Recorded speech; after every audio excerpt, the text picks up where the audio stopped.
বিসমিল্লাহির রহমানির রহিম। আসসালামু আলাইকুম। সুপ্রিয় শিক্ষার্থীরা, আশা করছি তোমরা সবাই ভালো আছো। আলহামদুলিল্লাহ আমিও ভালো আছি। এই করোনাকালীন সময়ে আমরা বাসায় থাকছি নিরাপদে থাকার জন্য, এবং বাসায় থেকে আমাদের করণীয় হলো হচ্ছে আমরা কিছু স্বাস্থ্যবিধি মেনে চলবো, প্রচুর পরিমাণে ভিটামিনযুক্ত খাবার খাবো এবং কিছু ব্যায়াম করবো। এভাবেই আমরা এই সংকটকালীন মুহূর্তটা পার হতে পারবো ইনশাআল্লাহ। শিমুল মেমোরিয়াল নর্সারি স্কুল অ্যান্ড কলেজে নবম শ্রেণীর অর্থনীতি অনলাইন ক্লাসে সবাইকে স্বাগত। আমি সানজিদা আনোয়ার, সহকারী শিক্ষক অর্থনীতি, শিমুল মেমোরিয়াল নর্সারি স্কুল অ্যান্ড কলেজ। আজকে আমরা পঞ্চম অধ্যায়, নবম শ্রেণীর অর্থনীতির পঞ্চম অধ্যায় বাজারের 5.1-এর আংশিক অংশ। এর গত ক্লাসে আমরা 5.1-এর কিছু অংশ পড়েছি, আজকে তার বাকি অংশটুকু পড়বো এবং 5.2 পড়বো। তাহলে আজকে আমাদের পাঠ্য বিষয় হচ্ছে বাজার পঞ্চম অধ্যায়ের 5.1 এবং 5.1-এর আংশিক অংশ এবং 5.2। এখান থেকে আমরা যা শিখবো তা হলো অপূর্ণ প্রতিযোগিতামূলক বাজারের প্রকারভেদ সম্পর্কে জানতে পারবো, বাংলাদেশের বাজার ব্যবস্থা সম্পর্কে জানতে পারবো। তাহলে আমরা পড়েছিলাম যে প্রতিযোগিতার ভিত্তিতে বাজারকে দুই ভাগে ভাগ করা হয়। একটা হচ্ছে পূর্ণ প্রতিযোগিতামূলক বাজার, যেখানে আমরা এটা পড়েছি গত ক্লাসে। আজকে আমরা পড়বো হচ্ছে, এখান থেকে শিখবো অপূর্ণ প্রতিযোগিতামূলক বাজারের প্রকারভেদ এবং বাংলাদেশের বাজার ব্যবস্থাটা কেমন, বাংলাদেশের কোন বাজার প্রকারভেদ অনুযায়ী কোন বাজারের অন্তর্ভুক্ত সেটা জানবো। আলোচ্য বিষয়গুলো খাতায় উঠিয়ে নিতে হবে যথারীতি। অপূর্ণ প্রতিযোগিতামূলক বাজারের প্রকারভেদ, একচেটিয়া বাজার ও এই বাজারের বৈশিষ্ট্য, একচেটিয়া প্রতিযোগিতামূলক বাজার ও এই বাজারের বৈশিষ্ট্য, অলিগোপলি বাজার এবং বাজারের বৈশিষ্ট্য এবং বাংলাদেশের বাজার ব্যবস্থা। তাহলে আজকে আমরা আলোচ্য বিষয় হচ্ছে অপূর্ণ প্রতিযোগিতামূলক বাজারের প্রকারভেদ। এই প্রকারভেদের মধ্যে পড়ছে একচেটিয়া বাজার ও তার বৈশিষ্ট্য, একচেটিয়া প্রতিযোগিতামূলক বাজার এবং তার বৈশিষ্ট্য, অলিগোপলি বাজার কাকে বলে এবং সেই বাজারের বৈশিষ্ট্য এবং বাংলাদেশের বাজারের বৈশিষ্ট্য। তাহলে আসি বিস্তারিত আলোচনায়। অপূর্ণ প্রতিযোগিতামূলক বাজারের প্রকারভেদ। অপূর্ণ প্রতিযোগিতামূলক বাজারকে প্রধানত 3 ভাগে ভাগ করা হয়েছে। একটা হচ্ছে একচেটিয়া বাজার, একচেটিয়া প্রতিযোগিতামূলক বাজার আর অলিগোপলি বাজার। তাহলে পূর্ণ প্রতিযোগিতার ভিত্তিতে বাজার এক প্রকার, সেটা হচ্ছে পূর্ণ প্রতিযোগিতামূলক বাজারই। আর অপূর্ণ প্রতিযোগিতামূলক বাজারের প্রকারভেদের মধ্যে পড়ছে 3 প্রকার। একচেটিয়া বাজার, একচেটিয়া প্রতিযোগিতামূলক বাজার আর অলিগোপলি বাজার। এই হচ্ছে অপূর্ণ প্রতিযোগিতামূলক বাজারের প্রকারভেদ। এবার আসি আলোচনায়। একচেটিয়া বলতেই আমরা বুঝতে পারলে একক আধিপত্য, এইরকম। একচেটিয়া বাজারের ইংরেজি হচ্ছে মনোপলি। মনো অর্থ হচ্ছে এক, পলি অর্থ হচ্ছে বিক্রেতা। তাহলে একচেটিয়া বাজারের ইংরেজি হচ্ছে মনোপলি। একচেটিয়ার ইংরেজি মনো অর্থ কি? এক, পলি অর্থ বিক্রেতা। এখন এখানে তাহলে একচেটিয়া বাজার বলতে আমরা এই অর্থ থেকেই বুঝতে পারছি যে এমন একটি দ্রব্যের বাজার যেখানে একটি মাত্র দ্রব্য এবং বিক্রেতা একজন, এই সমজাতীয় দ্রব্য নিয়ে যে বাজার সেটাই হচ্ছে একচেটিয়া বাজার। যখন কোনো একটি ফার্ম কোনো একটি দ্রব্য উৎপাদন করে অসংখ্য ক্রেতাকে যোগান দেয়, তখন সেই ফার্মকে একচেটিয়া কারবারি বলে। যখন কোনো একটি মাত্র ফার্ম একচেটিয়া বাজারে আমরা শিল্প, যে ফার্ম এবং শিল্প একটাই, কারণ এখানে দ্রব্য উৎপাদন করে অসংখ্য ক্রেতা যোগান দেয়। ক্রেতাকে একজন বিক্রেতা, সে একটি দ্রব্য উৎপাদন করে অসংখ্য ক্রেতাকে সে কি করছে, সেই দ্রব্যটা সরবরাহ করছে, তখন সেই ফার্মটাকে বলা হয় একচেটিয়া কারবারি। আর যে বাজারে ওই দ্রব্যটি কেনা বেচা হয় সেই বাজারটাকে বলা হচ্ছে একচেটিয়া বাজার। তাহলে একচেটিয়া বাজার বলতে আমরা বুঝছি যে কোনো একটি দ্রব্য উৎপাদন করে কোনো একটি ফার্ম বা বিক্রেতা কি করছে, কোনো একটি দ্রব্য উৎপাদন করছে, উৎপাদন করে সে সেটা বাজারে যোগান দিচ্ছে, সেই বাজারটাকে বলা হচ্ছে একচেটিয়া বাজার। সেই বাজারকে একচেটিয়া বাজার বলা হয়। যেভাবে আমি বললাম যে একজন উৎপাদক ফার্ম সে কি করবে, একটি দ্রব্য উৎপাদন করে সেই বাজারটাতেই হচ্ছে উৎপাদনের জিনিসটাকে বিক্রি করবে, সেই কেনা বেচা করবে, সেই বাজারটাকে বলে একচেটিয়া বাজার। বাংলাদেশে যেমন সামরিক সমরাস্ত্র কারখানা, এইটা সামরিক যে যন্ত্রপাতিগুলো তৈরি হয়, সামরিক যে অস্ত্রগুলো তৈরি হয়, তার জন্য কিন্তু একটা মাত্রই কারখানা আছে, সেটা তো আমাদের একচেটিয়া কারবারের মধ্যে পড়তে পারে। এরপরে আসি একচেটিয়া বাজারের বৈশিষ্ট্য। তাহলে একচেটিয়া বাজারের কিছু বৈশিষ্ট্য আছে, সেটা হচ্ছে বিক্রেতা উৎপাদন যোগান নিয়ন্ত্রণ করে। বিক্রেতা নিজে কি করছে, দ্রব্যটার উৎপাদন এবং যোগানকে নিয়ন্ত্রণ করছে। যেহেতু তিনি একটা মাত্র ফার্ম বা একটি মাত্র উৎপাদক প্রতিষ্ঠান, সে কি করবে, সে তার দ্রব্যের যোগানটাকে নিয়ন্ত্রণ করতে পারবে। নিকট পরিবর্তক দ্রব্য নেই। নিকট পরিবর্তক দ্রব্য মানে যেহেতু একচেটিয়া বাজারের দ্রব্যটা একটাই, মানে সমজাতীয় দ্রব্য না, এক উৎপাদন প্রতিষ্ঠান নিজেই একক, মানে একা, সে কারণে সে কি করে, নিকট পরিবর্তক যে ওই দ্রব্যটার পরিবর্তে আমরা অন্য কোনো দ্রব্য ব্যবহার করব সেটা নয়। সর্বাধিক মুনাফা লাভের চেষ্টা। ব্যবসার মূল উদ্দেশ্যই হচ্ছে নিকটবর্তী পরিবর্তক দ্রব্য নেই, মানে একচেটিয়া বাজারে যেহেতু উৎপাদক বা ফার্ম একজনই উৎপাদন করছে, সেহেতু একই দ্রব্য, সমজাতীয় দ্রব্য উৎপাদন করছে না, সে কারণে কি হচ্ছে, এর পরিবর্তক কোনো দ্রব্য থাকছে না, মানে এটার পরিবর্তে যে আমি অন্যটা ব্যবহার করবো সেটা এখানে থাকে না। সর্বাধিক মুনাফা লাভের চেষ্টা। ফার্ম এর উৎপাদন, ব্যবসায়ী বা ফার্ম যে কোনো হচ্ছে প্রতিষ্ঠানের উদ্দেশ্যই হচ্ছে মুনাফা সর্বাধিকরণ করা বা মুনাফা সব থেকে বেশি করা। তাহলে সর্বাধিক মুনাফা লাভের চেষ্টা একচেটিয়া কারবারি বৈশিষ্ট্য একটি অন্যতম, কারণ সে কারবারিটা সর্বনিম্ন পর্যায়ে রেখে মুনাফাটা সর্বোচ্চকরণ করতে চায়। একচেটিয়া বাজারের বৈশিষ্ট্যের আরো কয়েকটি বৈশিষ্ট্য হচ্ছে, একচেটিয়া কারবারির ফার্ম ও শিল্প একই। যেহেতু ফার্ম আর শিল্প বলতে উৎপাদক প্রতিষ্ঠানই একটা, সেই কারণে এখানে হচ্ছে ফার্মটাকে আমরা শিল্প বলছি। সুতরাং একচেটিয়া কারবারিতে ফার্ম বা শিল্প একই, যেটা ফার্ম সে একই পণ্য উৎপাদন করছে, শিল্পে সে একটা পণ্যই উৎপাদন হয়, সে কারণে একচেটিয়া কারবারির ফার্ম বা শিল্প একই। এককভাবে দাম ও যোগান নিয়ন্ত্রণ। যেহেতু প্রতিষ্ঠানটাই একচেটিয়া, একজনই এখানে আধিপত্য বিস্তার করছে, সে কারণে সে দাম এবং যোগান দুটাকেই নিয়ন্ত্রণ করতে পারে। তাহলে একচেটিয়া কারবারিতে এককভাবে দাম এবং যোগান নিয়ন্ত্রক বা একচেটিয়া কারবারি হচ্ছে দ্রব্যের দাম এবং যোগান নিয়ন্ত্রণ করে।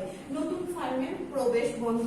এখানে নতুন ফার্ম যখন প্রবেশ করতে যায় তখন কি হয়, একচেটিয়া কারবারি নিজের যে হচ্ছে একচেটিয়া বাজারে সে তার আবার পণ্যের হয়তো যোগান কমিয়ে বাড়িয়ে সে বাজারটাকে নিজের দখলেই রাখতে চায়, সে কারণে নতুন ফার্ম কি করবে, যে সে প্রবেশ করবে না, কারণ সে ওখানে প্রবেশ করলে তার কি হবে, ক্ষতি হওয়ার একটা আশঙ্কা আছে, লোকসান গুনতে হবে, সে কারণে নতুন ফার্ম প্রবেশ বন্ধ থাকে। একচেটিয়া কারবারে নতুন ফার্ম প্রবেশ করতে চায় না। তাহলে এগুলোই ছিল একচেটিয়া বাজারের বৈশিষ্ট্য। একচেটিয়া বাজারের বৈশিষ্ট্যগুলো হচ্ছে, বিক্রেতা উৎপাদন এবং যোগান নিয়ন্ত্রণ করে, নিকট পরিবর্তক দ্রব্য নেই, সর্বাধিক মুনাফা লাভের চেষ্টা, একচেটিয়া কারবারির ফার্ম ও শিল্প একই, এককভাবে দাম এবং যোগান নিয়ন্ত্রক, নতুন ফার্মের প্রবেশ বন্ধ। এগুলো ছিল একচেটিয়া বাজারের বৈশিষ্ট্য। এবারে আসি একচেটিয়া প্রতিযোগিতামূলক বাজার। এটা ঠিক একচেটিয়া বাজারের মতোই, কিন্তু এখানে সমজাতীয় দ্রব্য নিয়ে মানে কারবারটা চলে বা বাজারটা নিয়ন্ত্রণ হয়। যেমন একই রকম দ্রব্য কিন্তু কোম্পানি আলাদা, এইরকম একটা সমজাতীয় অথচ পৃথকীকরণ করা যায় এমন সব দ্রব্য নিয়ে প্রতিযোগিতা এবং একচেটিয়া উৎপাদনের সমন্বয়ে যে বাজার গড়ে ওঠে তাকে একচেটিয়া প্রতিযোগিতামূলক বাজার বলে। যেমন উদাহরণস্বরূপ বলি, সাবানের যে কারবারটা, এটা কিন্তু সমজাতীয়, এটা কিন্তু একচেটিয়া প্রতিযোগিতামূলক বাজারের মধ্যে পড়ে, কারণ দেখা যাচ্ছে দ্রব্যটা সমজাতীয় কিন্তু কোম্পানি অনুযায়ী আলাদা আলাদা সাবান আছে, সেই যেমন লাক্স, তারপরে হচ্ছে তিব্বত, এরকম যে দ্রব্যটা সমজাতীয় কিন্তু কোম্পানি ভেদ আছে এবং তাদের তৈরির প্রণালী বা সেটার গন্ধ এবং হচ্ছে কালার এগুলো ভিন্ন হয়। এটা হচ্ছে একচেটিয়া প্রতিযোগিতামূলক বাজারের মধ্যে পড়ে, যে সমজাতীয় অথচ পৃথকীকরণ করা যায়, মানে সমজাতীয় বলতে একই রকম কিন্তু আলাদা করা যাচ্ছে এমন দ্রব্য নিয়ে প্রতিযোগিতা। এই দ্রব্যটা উৎপাদন করতে সে কি করছে, দুই ফার্মের মধ্যে প্রতিযোগিতা হচ্ছে এবং একচেটিয়া উৎপাদনের সমন্বয়ে যে বাজার গড়ে ওঠে তাকেই বলা হচ্ছে একচেটিয়া প্রতিযোগিতামূলক বাজার। এই যে আমি উদাহরণ দিলাম, যেমন সাবানের যে ফার্মগুলো আছে সেগুলো একচেটিয়া প্রতিযোগিতামূলক বাজারের বৈশিষ্ট্য। ফার্ম এবং বিক্রেতার সংখ্যা। এখানে সমজাতীয় দ্রব্য উৎপাদনের জন্য পূর্ণ প্রতিযোগিতামূলক বাজারের মতো বিক্রেতার সংখ্যা বেশি হবে এবং ফার্মের সংখ্যাও বেশি হবে। উৎপাদিত দ্রব্যের পৃথকীকরণ, ওই যে আমরা কালার বা ফার্মের নাম দেখে কি করতে করতে পারছি, দ্রব্যটা আলাদা করতে পারছি। এটা এই কোম্পানির ফার্মের দ্রব্য, এটা এই শিল্পের দ্রব্য, এভাবে আমরা আলাদা করতে পারছি। শিল্পের ফার্মের অবাধ প্রবেশ এবং প্রস্থান, এটা পূর্ণ প্রতিযোগিতামূলক বাজারের মতো।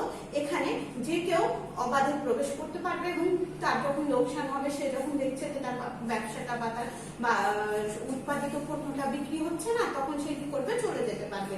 তাহলে একচেটিয়া প্রতিযোগিতামূলক বাজারে শিল্পে ফার্মের অবাধ প্রবেশ এবং প্রস্থান আছে।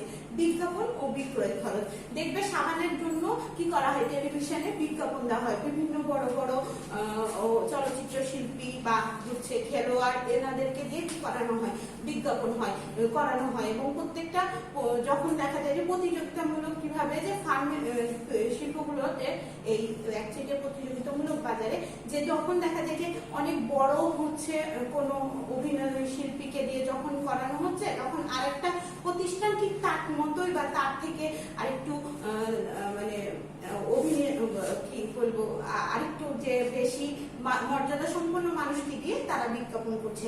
এই বিজ্ঞাপনগুলোতে তাদেরকে কি করতে হয়, বিজ্ঞাপনের যে কস্ট আছে বা একটা খরচ আছে। তাহলে একচেটিয়া প্রতিযোগিতামূলক বাজারে বিজ্ঞাপন এবং বিক্রয় খরচ উভয়ই আছে।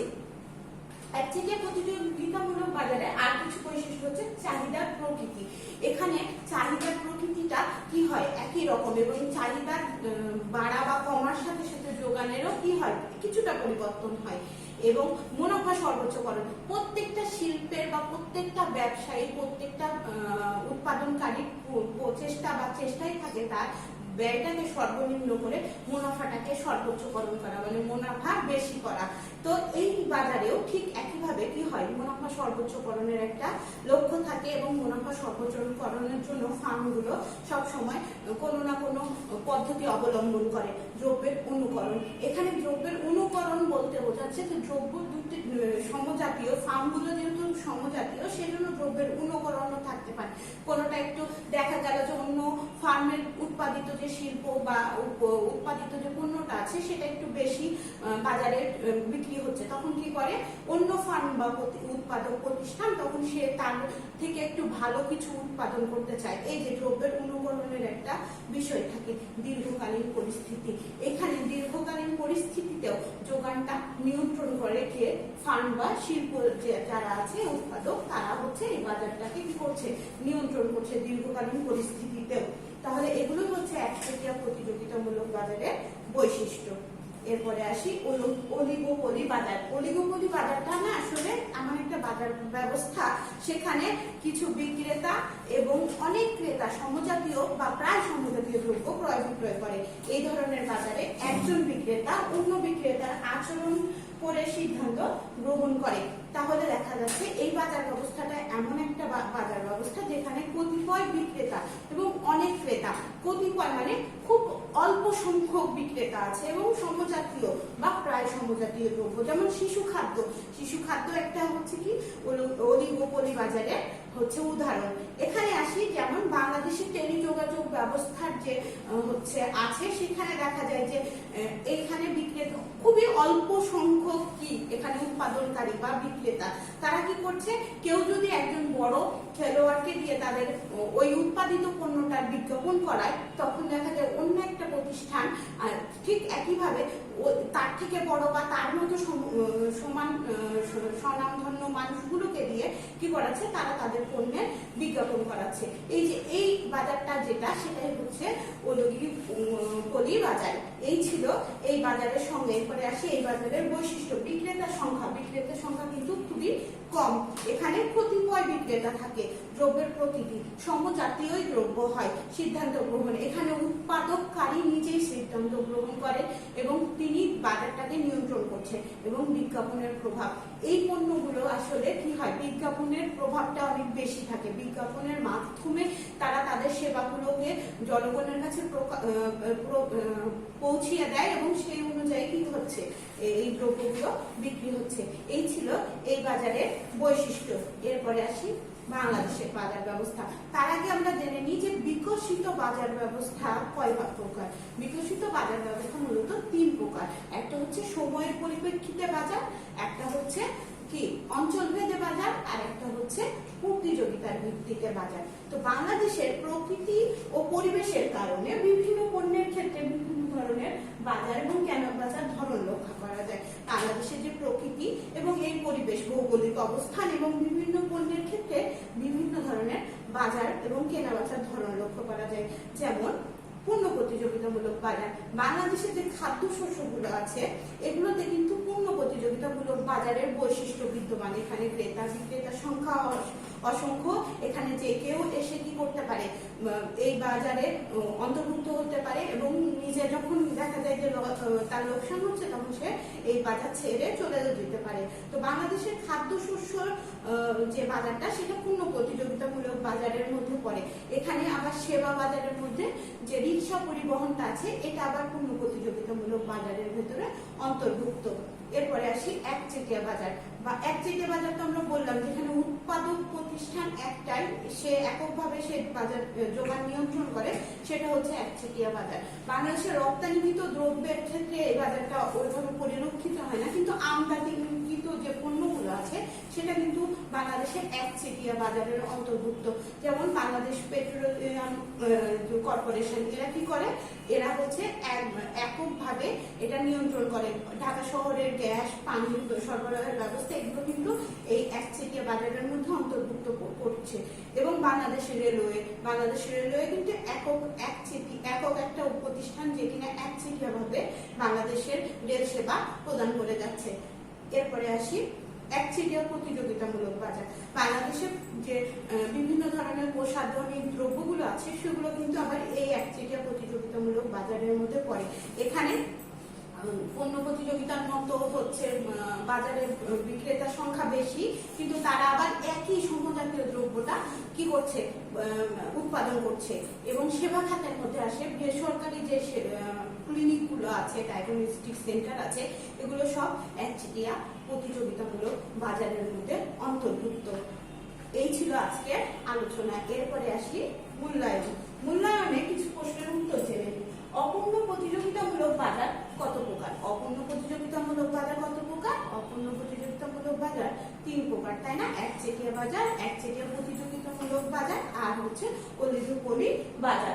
একচেটিয়া বাজার কাকে বলে? যেখানে একটি মাত্র উৎপাদক প্রতিষ্ঠান বা একটি মাত্র ফার্ম যে একই দ্রব্য উৎপাদন এবং যোগান নিয়ন্ত্রণ করতে পারছে, সেই বাজারটাকে আমরা বলছি একচেটিয়া বাজার।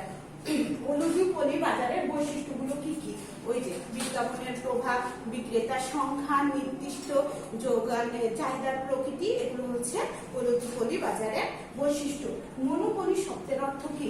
মনো অর্থ এক এবং পলি অর্থ বিক্রেতা, তাহলে মনোপলি শব্দের অর্থ হচ্ছে একচেটিয়া বিক্রেতা। এবার আসি বাংলাদেশের কাঁচামালের বাজারকে, তাহলে আমরা কি বলবো? বাংলাদেশের কাঁচামালের বাজারটা হচ্ছে পূর্ণ প্রতিযোগিতামূলক বাজারের অন্তর্ভুক্ত। এই ছিল মূল্যায়ন। এরপরে আসি আগামী দিন আমাদের কি থাকছে। আগামী দিন আমাদের টপলেস 2 পড়া পঞ্চম অধ্যায় পাঠ 5.1 এর আংশিক অংশ এবং 5.2। আজকে তাহলে টপলেসের পড়া কোনটা? টপলেসের পড়া হচ্ছে পঞ্চম অধ্যায় এবং পাঠ 5.1 এর যে আংশিক অংশটা অপূর্ণ প্রতিযোগিতামূলক বাজার সেটা এবং বাংলাদেশের বাজার ব্যবস্থা। এটাই ছিল পড়া ক্লাস। আশা করছি সবাই বুঝতে পেরেছো। আগামী ক্লাস দেখার আমন্ত্রণ জানিয়ে সবাইকে ধন্যবাদ।